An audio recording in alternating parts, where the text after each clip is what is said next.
नमस्कार, स्वागत है आप सभी का मेरे हिंदी साहित्य चैनल पर। आज मैं गुंजन पाठ्य पुस्तक कक्षा 8वीं से पाठ 2 खुले आकाश में पाठ लेकर आई हूँ। चलिए इस पाठ का अध्ययन करते हैं।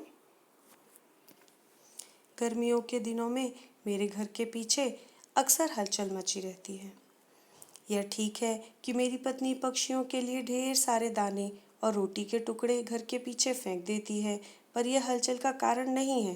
वास्तव में बात यह है कि जब मासूम चिड़िया दीवार पर स्नान घर के कोनों में और अपने घोंसले बना लेती है, तब शार्कें तुरंत हाजिर हो जाती हैं। चिड़िया जो भी तिनका तिनका इकट्ठा करती हैं, शार्कें उनको एक एक कर बिखेर देती हैं, पर चिड़िया मोर्चे पर डटी रहती हैं। शार्क पक्षी मैना को कहा गया है। यह दक्षिण एशिया भाग में पाया जाता है, यानी कि हमारे भारत में पाया जाता है। प्रत्येक वर्ष ऐसा ही होता है। कुछ दिन पहले की बात है। दोपहर के बाद जब मेरी पत्नी घर के पीछे गई तो उसने देखा कि घोंसले के नीचे धरती पर एक अंडा टूटा पड़ा है। यह शार्कों की शरारत है। उसने गुस्से से कहा, मैं शार्कों को इस घर में नहीं आने दूंगी। लेखक ने उत्तर दिया, पक्षियों पर कोई पाबंदी नहीं लगाई जा सकती है। चिड़िया ने हमारे घर में घोंसला बनाकर अंडे दिए हैं। हमारा फर्ज है हम उनकी रखवाली करें। उस दिन बात वहीं समाप्त हो गई।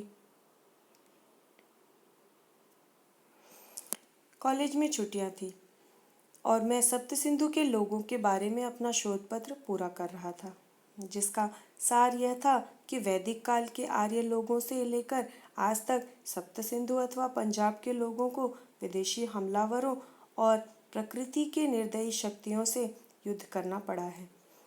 तब जाकर वे अपने आप को इस धरती पर स्थापित कर सके हैं। अब तो इस धरती पर वातावरण में ऐसे शौर्य भाव व्याप्त हैं जो हर किसी को जुल्म के विरोध खड़े होने के लिए प्रेरित करते हैं।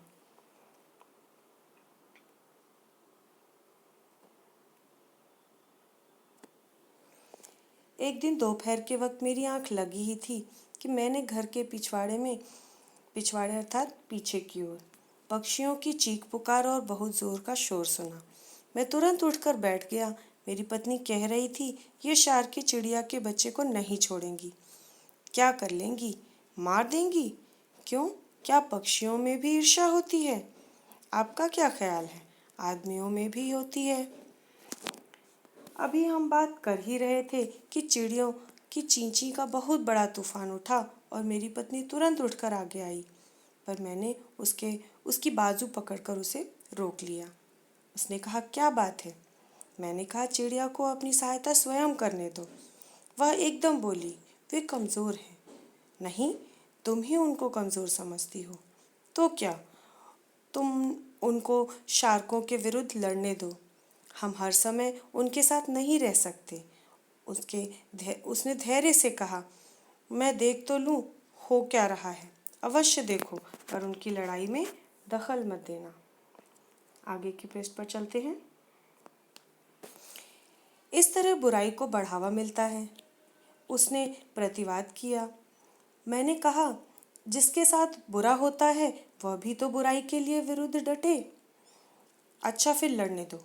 पत्नी ने बात खत्म कर दी। दोपहर को हमने पीछे बरामदे में जाकर जाली के दरवाजे से देखा कि 5 शार्कों ने चिड़िया के घोंसले को घेरा हुआ है। चिड़िया और चिड़ा दोनों ही घोंसले के आगे बैठे शार्कों का मुकाबला कर रहे थे। कभी एक साथ 2 शार्कें घोंसले पर हमला करती और कभी 3। चिड़िया का बच्चा घोंसले के पीछे बैठा जोर जोर से ची ची कर रहा था। पता नहीं क्या कह रहा था। चिड़ियों के घोंसले पर हमला करने वाली शार्कें बहुत लड़ाकू और फुर्तीली थी। उनका रंग सांवला और पीली नुकीली चोंचें थी। मैंने अपनी पत्नी से हंसकर कहा, शार्कों का रंग इनकी ईर्ष्या के कारण ही सांवला हुआ होगा। उस समय जितने गुस्से से शार्कों ने चिड़िया पर हमला किया और चिड़िया ने उस हमले को रोका, वैसा अक्सर इंसानों में नहीं कर सकते। दोपहर का समय था और पक्षी एक दूसरे का मुकाबला करके थक गए थे। ऐसा लग रहा था कि शार्कें निराश हो गई थी। उनकी उड़ान में पहले जैसा उत्साह नहीं था। चिड़िया और चिड़ा भी डटे हुए थे। भले ही वे थक गए थे, उनकी सांसें तेजी से चलती प्रतीत हो रही थी, पर उनको लग रहा था कि आज वे अपने बच्चे को न बचा सके तो शर्म से मर जाएंगे। क्या बात है? मैंने पूछा। एक बिल्ली भी घोंसले की ओर झांक रही है, पर वह ऊपर नहीं पहुंच सकती, मेरी पत्नी ने कहा।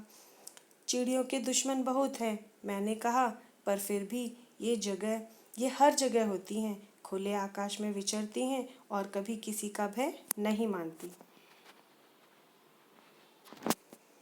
उस समय हमने देखा कि चिड़िया चींची करके शार्कों को ललकार रही थी कि हिम्मत है तो करो मुकाबला। मैंने कहा, हमलावर में अब तक की ही हिम्मत होती है, जब तक कि कोई उनका मुकाबला नहीं करता, क्योंकि जुल्म करने वाले के पास प्राकृतिक शक्ति नहीं होती।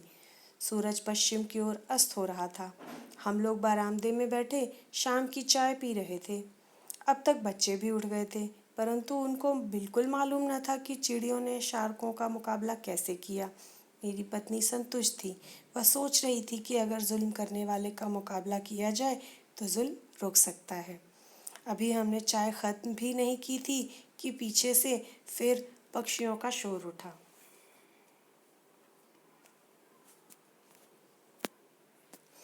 बेटा तेजी से आंगन की ओर बढ़ा और फिर तुरंत वापस आ गया। बोला, मम्मी जी भाग कर आओ। हम सभी जल्दी से पिछवाड़े की ओर गए। दृश्य सचमुच दिलचस्प था।